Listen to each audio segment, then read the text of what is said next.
What's going on, everybody? It's Jay here from Nerd Takes, and today I wanted to give you my take on the first two episodes of Daredevil Born Again.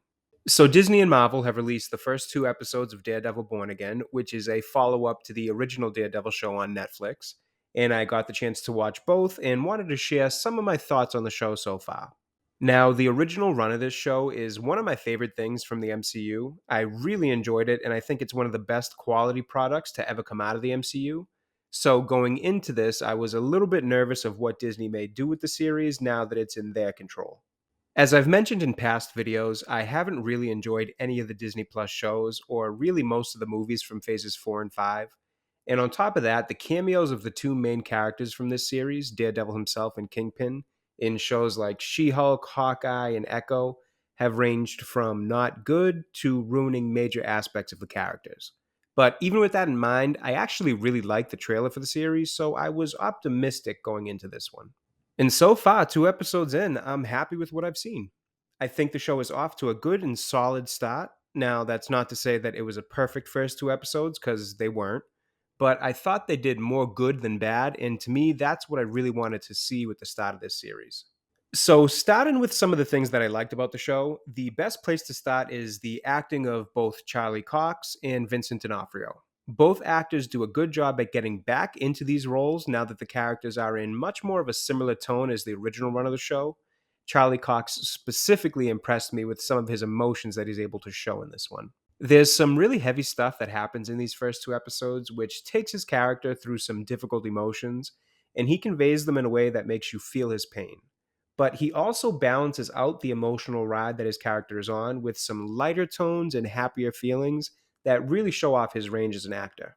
And speaking of tones, that was another thing that I thought the first two episodes did well. They do a pretty good job at trying to recreate the tone of the original show. Now, the creative credit for that definitely belongs to the Netflix version, but there's certainly some credit to be given to this version for its attempt in recreating it, as well as trying to tell a new story within it. It's still gritty, serious, and emotionally impactful, which to me was very important to get right. As far as the writing, I'd say so far so good. It's not quite up to the level of the original show, but it's also only two episodes in, so there's much more to see. But the story is interesting and it's engaging. It's got a few issues for sure, and there's certainly a creative decision that takes place very early in the first episode that I think will be a bit polarizing. But I also think it should be treated with patience because I don't think it's as set in stone as it may seem, but we'll have to see the rest of the show to find out. And that's about as much as I can say about that because this is a spoiler free review. Now, moving on to some of my issues with the first two episodes, the best place to start would actually be the start of the show. The opening sequence had quite a few issues for me. For starters, the pace feels a bit rushed. There's some major story points that are being set up in this scene that just feel like they're going through it way too fast, which makes it feel a bit messy. Then there's also a CGI issue, which I'm sure isn't much of a surprise to a lot of people given the overuse of CGI lately.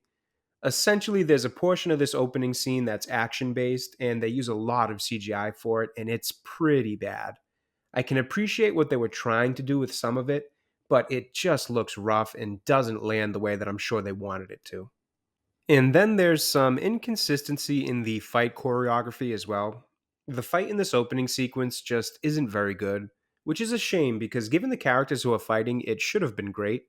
But on the other hand, there's a fight in the second episode that I thought looked much better, so I hope it was just a case of one bad fight and not something that's going to be up and down throughout the show. But we'll have to wait and see on that. Overall, I thought this was a solid start. I enjoyed the first two episodes and they got me invested enough to be looking forward to what comes next, and that's exactly what they needed to do. The show has some big shoes to fill with it being a continuation of the Netflix version, and we won't know how it compares to it until we get to see it in its entirety. But for the first few steps, it's doing a good job. Let me know what you guys think in the comments. Thanks for watching. I hope you enjoyed the video, and I'll be back again soon.